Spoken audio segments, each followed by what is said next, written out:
Muy buenas tardes. Dios los bendiga a todos. Bendito sea Dios por estar conectados una vez más para aprender y conocer de la palabra de Dios. El día de hoy tenemos dos temas, dos capítulos. Uno trata sobre las tragedias, las víctimas y las enfermedades. Este es el capítulo 2. También trataremos de ver el capítulo 3, que es la gente del mundo. Con estos dos temas trataremos de avanzar con nuestro seminario las 7 peores adversidades que perjudican a los cristianos. Para ustedes de Shabbat, seminarios bíblicos, para estudiar profundo la palabra de Dios. Tratando de conocer en este seminario cuáles son las 7 peores adversidades que perjudican a los cristianos.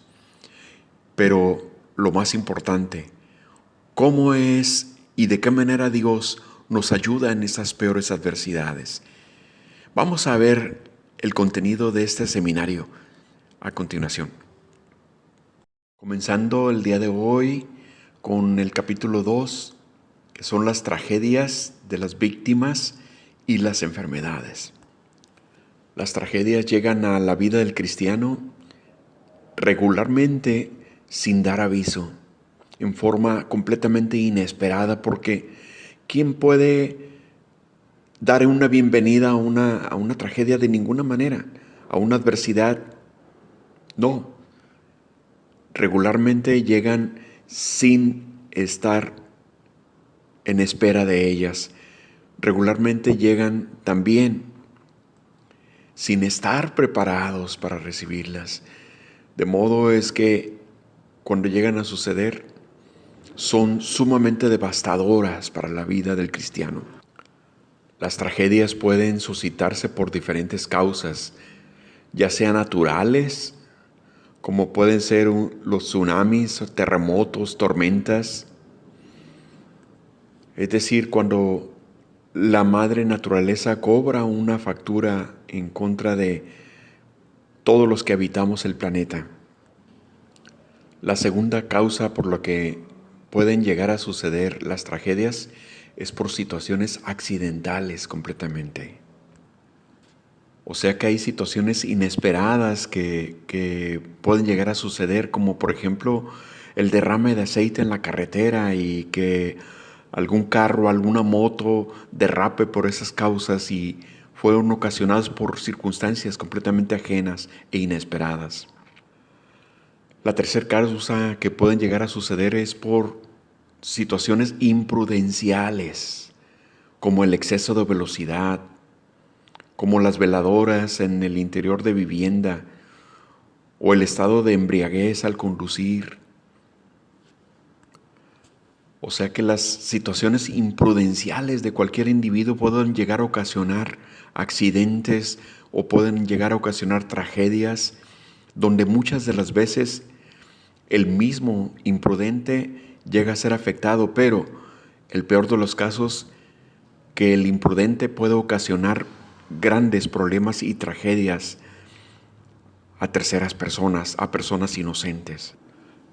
La siguiente causa puede ser por situaciones alevosas, que no son otra cosa sino actos delincuenciales, donde el individuo alevoso, plenamente consciente de perjudicar a terceras personas, llegan a ocasionar tragedias en las víctimas. Todas estas causas de tragedias pueden ocasionar pérdidas irreparables de algún ser querido, inclusive. O en el menor de los casos, pueden ocasionar pérdidas materiales o pérdidas financieras en muchos de los casos también. Algunos años atrás, recuerdo el día en que había sido invitado a compartir la palabra de Dios en una congregación y desde un mes de anticipación había estado preparando el mensaje. Pero mi hermano que me había invitado, hijo del pastor de esa congregación, me llamó justo el mismo día del servicio donde yo iba a compartir. para decirme que había acontecido una tragedia en su familia. Una hermana de él en la sangre, quien había desaparecido unos días anteriores, fue encontrada muerta en el maletero del carro de ella. Y en ese momento acababan de regresar ellos de reconocer el cuerpo. Y por esa misma causa, su papá, el pastor, terminó en el hospital por la impresionante noticia que había recibido. Y entonces, cuando mi amigo me llamó por teléfono a mi trabajo, me comentó: por todo esto, no sé si usted quiera de todas maneras predicar o posponer su participación. Y por supuesto que yo no dudé en lo más mínimo, que por el contrario, quería estar yo ahí con ellos y con la congregación. Y por supuesto que para eso fue necesario hacer cambios en el mensaje, en el sermón, en la homilía, como le llamen. Pero lo más importante fue que Dios estuvo con nosotros en ese servicio. Y por lo tanto pude ser un mensajero de consuelo y esperanza para la familia pastoral y para la congregación, dado que todos estábamos sumamente consternados por la pérdida de esta joven madre que había dejado 2 hijos pequeños huérfanos. Y gracias a Dios que el Espíritu Santo me dio palabra y me utilizó como instrumento para traer consolación y esperanza a la familia y a toda la congregación, que estábamos todos dolidos. Y así como sucedió con esta tragedia comentada, pues era completamente inesperado. No estaba ni siquiera en las mentes de ningún miembro de esa congregación, ni mucho menos de la familia, ni de el pastor que era padre de esa joven que ultimaron. Tampoco estaba en la mente de un servidor, que tuve que modificar el mensaje. Pero mientras tanto estábamos todos sumergidos en medio de una gran tragedia, un gran dolor, una gran pérdida. Y quien acabó con la vida de esta joven fue un individuo alevoso, un individuo que obviamente pues tenía mucha más fuerza física que ella, que esta joven, y tenía una mente criminal, una mente diabólica, que se ocupó de acabar con la vida de esta joven. Y hablando de la alevosía, en el caso de los criminales, ¿quién está detrás de su mente? ¿Cómo una persona quien no es criminal primeramente abre las puertas para después convertirse en uno de ellos? ¿Habrá oportunidad para la salvación de un criminal? Todas esas preguntas pasan por nuestra mente y no nos podemos imaginar siquiera lo que sucede en la mente de un criminal. ¿Y cómo es la mente de Dios en todo este respecto? ¿Tendrá misericordia Dios para la vida de un criminal? Y por supuesto que esto nos enseña la palabra del Señor. El libro de Lucas, el Evangelio de Lucas en el capítulo 23, en los versos 32 al 43, en este pasaje ahí nos señala el Señor cómo actuó ante la vida de un criminal, de un delincuente, donde el Señor Jesús, crucificado junto a 2 malhechores, Dios nos da la respuesta en su palabra a lo que sucede con un alma arrepentida. Y dice así en Lucas 23, a partir del versículo 32. Llevaban con él a otros 2 que eran malhechores para ser muertos. Y cuando llegaron al lugar llamado de la calavera, le crucificaron allí, y a los malhechores, uno a la derecha y otro a la izquierda. Y en el versículo 39 dice: y uno de los malhechores que estaban colgados le injuriaba diciendo: si tú eres el Cristo, sálvate a ti mismo y a nosotros. Respondiendo el otro le reprendió diciendo: ¿Ni aún temes tú a Dios estando en la misma condenación? Nosotros, a la verdad, justamente padecemos porque recibimos lo que merecieron nuestros hechos, mas éste ningún mal hizo. Y dijo a Jesús: acuérdate de mí cuando vengas en tu reino. Entonces Jesús le dijo: de cierto te digo que hoy estarás conmigo en el paraíso. Este malhechor sin duda había mostrado cierto arrepentimiento en su vida. Había mostrado también una fe, una confianza en que Dios lo podía salvar cuando viniera en su reino el Señor Jesús. Y estas dos cosas le contaron por justicia: el arrepentimiento y la fe. Por lo tanto, el Señor tuvo misericordia de él, dándole la promesa de que lo recibiría en su reino este mismo día. Así es como vemos la misericordia de Dios, que no se detiene cuán grande sea el pecado, cuán grande sea la delincuencia que se haya llevado a cabo. Si hay arrepentimiento y hay fe, Dios tiene misericordia, porque Él es bueno y su misericordia es inmensamente grande.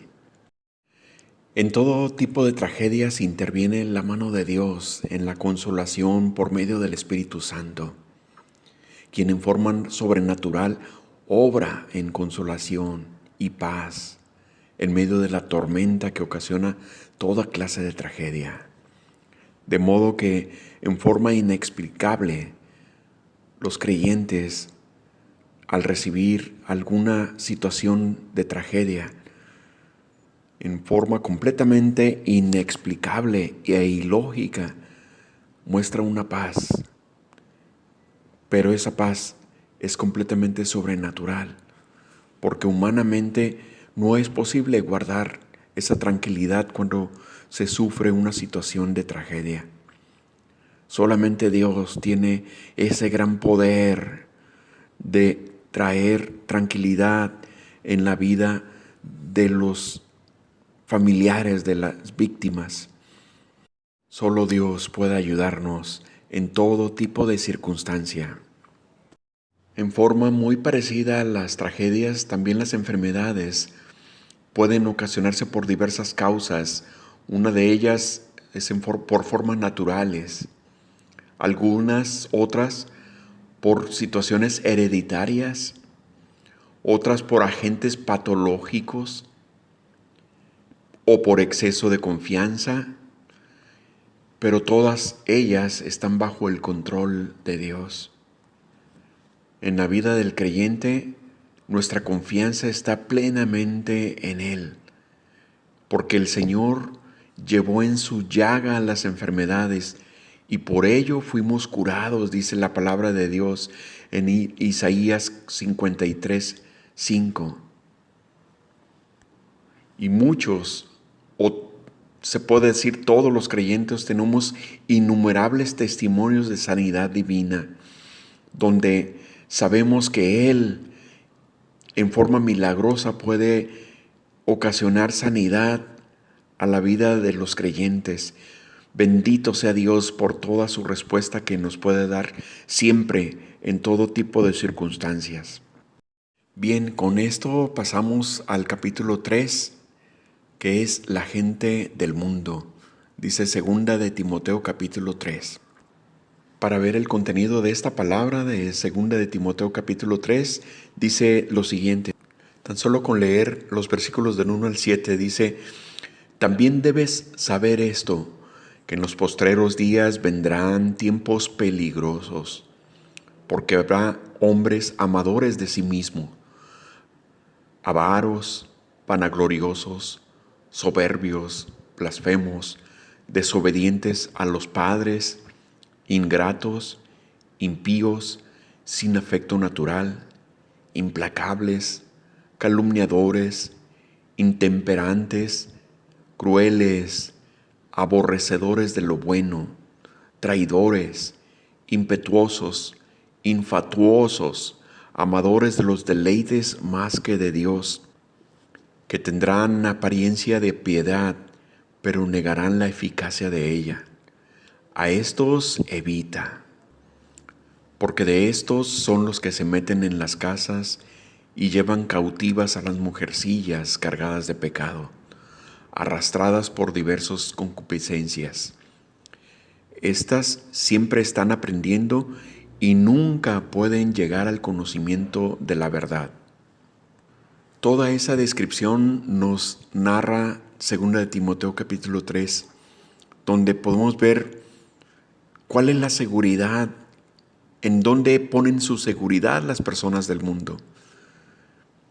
El egoísmo, cómo se caracteriza en su personalidad, cómo hacen acepción de personas, es decir, discriminan a terceros por muchas situaciones.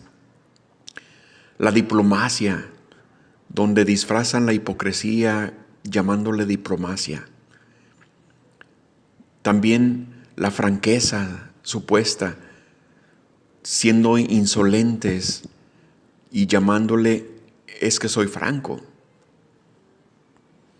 La diversidad de creencia, es decir, dicen creer en Dios, pero también creen en la adivinación y creen en, no sé, en cosas esotéricas y tantas cosas.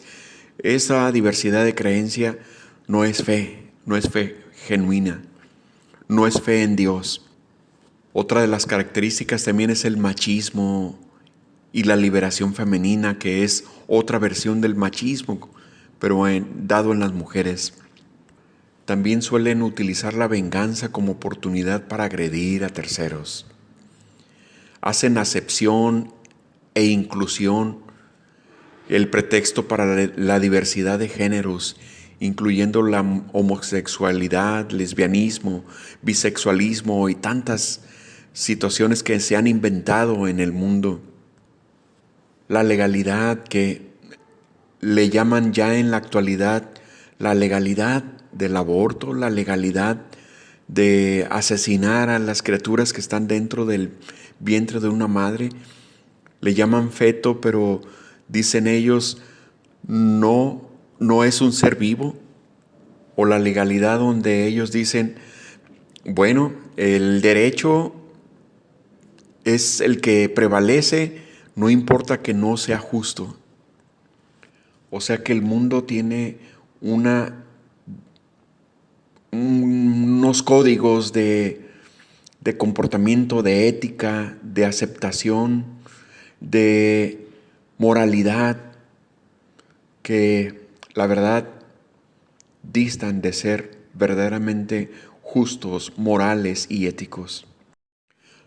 Los valores de la gente del mundo, algunos dicen que están extintos, pero podemos identificar que se han transformado en otra perspectiva, en otros valores que dicen ser modernistas.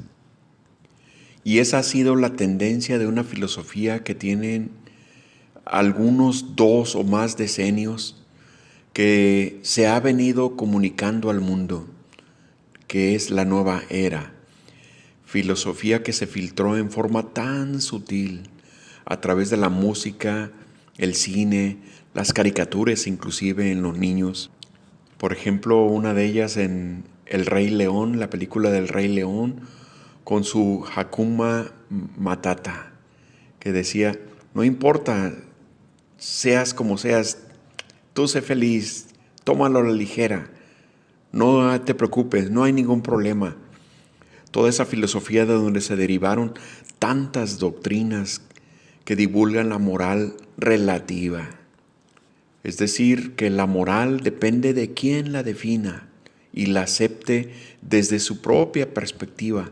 En otras palabras, de acuerdo a esa filosofía errónea, todos tienen la razón. Pero si creen que algún día el mundo será mejor sin Cristo, lo dice perfectamente claro la palabra de Dios en 2 de Timoteo 3, verso 13, dice, mas los malos hombres y los engañadores irán de mal en peor, engañando y siendo engañados. Todo eso lo ofrece el mundo, mas Dios ofrece su palabra, la cual nos enseña valores inamovibles, absolutos, y nos advierten como en 2 de Timoteo capítulo 3, como leímos anteriormente. Pero tú has seguido mi doctrina, conducta, propósito, fe, longanimidad, amor, paciencia, persecuciones, padecimientos, como los que me sobrevinieron en Antioquía, en Iconio, en Listra, persecuciones que he sufrido y de todas me ha librado el Señor. Y continúa diciendo ya en el versículo 14, pero persiste tú en lo que has aprendido y te persuadiste, sabiendo de quién has aprendido, y que desde la niñez has sabido las sagradas escrituras, las cuales te pueden hacer sabio para la salvación por la fe en Cristo Jesús. La palabra de Dios es nuestra instrucción, es nuestra guía, es nuestro código de ética, es nuestra enseñanza para aprender lo que verdaderamente agrada a Dios.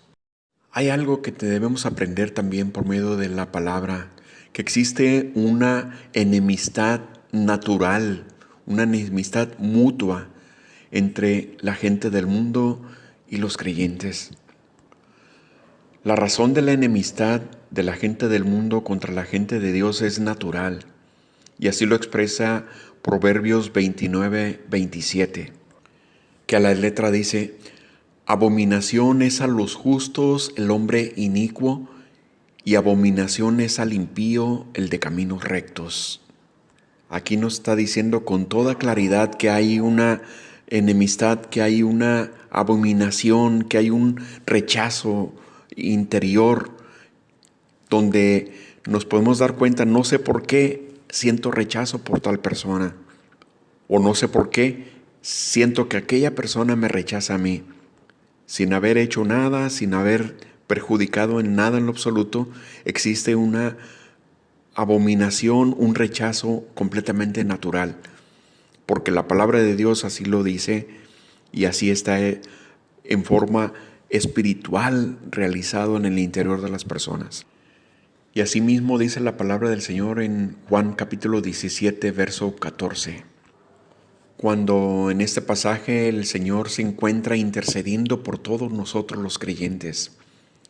El famoso capítulo 17 de Juan, en el verso 14 dice: yo les he dado tu palabra y el mundo los aborreció, porque no son del mundo, como tampoco yo soy del mundo. Así dice el Señor: yo les he dado tu palabra y el mundo los aborreció. Aquí nos explica claramente cómo existe un aborrecimiento gratuito. Pero en todo esto Dios está con nosotros, como dice Romanos 8:31.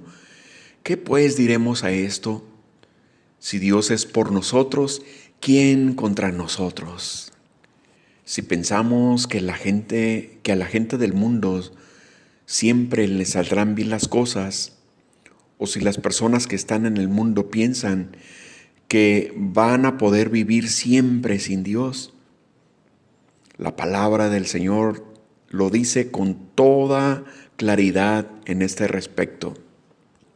Pues dice Proverbios 6, en los versículos entre el 12 y el 15, su calamidad vendrá de repente, súbitamente será quebrantado y no habrá remedio. Es decir, cuando menos espera, serán quebrantados súbitamente y no habrá remedio en sus vidas. Pero la palabra de Dios nos advierte a nosotros los creyentes. En Santiago 4, verso 4, nos advierte sobre la simpatía que podamos sentir por el mundo, la cual nos haría enemigos de Dios. Pues dice así Santiago 4:4, oh almas adúlteras, ¿no sabéis que la amistad del mundo es enemistad para con Dios? Cualquiera pues que quiera ser amigo del mundo se constituye enemigo de Dios. Sí, mis amados hermanos, no debemos amar al mundo y no debemos imitar a la gente del mundo, porque entonces nos constituimos enemigos de Dios. Así es que de ese modo debemos vivir con todo temor y temblor en nuestra vida. Debemos vivir pensando que debemos agradar a Dios en todo. Y debemos reconocer que el mundo es otro reino espiritual que está en este mismo lugar, en esta misma geografía, en esta misma lugar donde vivimos, en esta misma ciudad, en este mismo vecindario donde vivimos. Tanto el reino del mundo como el reino de los cielos cohabitamos juntamente, pero debemos nosotros buscar vivir en el reino de Dios, en esta misma geografía donde estamos habitando, en el mismo trabajo donde nos desenvolvemos, en el mismo lugar a donde vamos a comprar, donde cohabitamos la gente del mundo y la gente de Dios, sin tratar de imitar a la gente del mundo, buscando agradar a Dios en nuestras vidas. Con esto le damos muchas gracias a Dios por su palabra, por su enseñanza. Y no se olviden de seguir conectados, porque la próxima semana tenemos más de esta palabra, de este seminario, las 7 peores adversidades que perjudican a los cristianos, como lo hemos estado haciendo los sábados a las 5 de la tarde en estos seminarios de Shabbat, seminarios bíblicos, para conocer profundo, para estudiar profundo la palabra de Dios. Muchas gracias por su atención. Que Dios los siga bendiciendo abundantemente durante toda la semana y nos vemos con el favor de Dios el próximo sábado en otro estudio más de la palabra, de la bendita palabra de Dios. Dios los bendiga abundantemente en el nombre poderoso de Cristo Jesús. Amén y amén.